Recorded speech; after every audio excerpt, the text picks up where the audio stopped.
ერიკ რუბინის ვიზიტის მესამე დღე სახელმწიფო მდივნის მოადრე დილით უკვე შეხვდა საქართველოს პრეზიდენტს. საუბრის მთავარი თემები ორ ქვეყანას შორის სტრატეგიული თანამშრომლობის ქარტიის ფარგლებში ურთიერთობის გაგრძელება. ასევე თავდაცვისა და უსაფრთხოების სფეროებში თანამშრომლობის დაღრმავება იყო. მხარეებმა ყურადღება იმ მნიშვნელოვან წვლილზეც დაამახვილეს, რომელიც საქართველოს საერთაშორისო უსაფრთხოების მხრივში აქვს. ქვეყნის პირველმა პირმა კიდევ ერთხელ ხაზგასმით აღნიშნა, რომ საქართველოს დასავლური კურსი კვლავ პრიორიტეტულია და ქვეყანა ჩრდილოატლანტიკურ ალიანსში ინტეგრაციისკენ მიისწრაფის.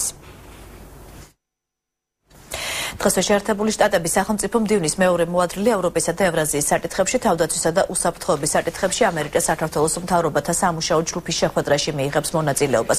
შეხვედრა მთავრობის კანცელარიაში პირველ საათზე დაიწყება. დღის განმავლობაში დაგეგმილია ერიკ რუბინის ბრიფინგი.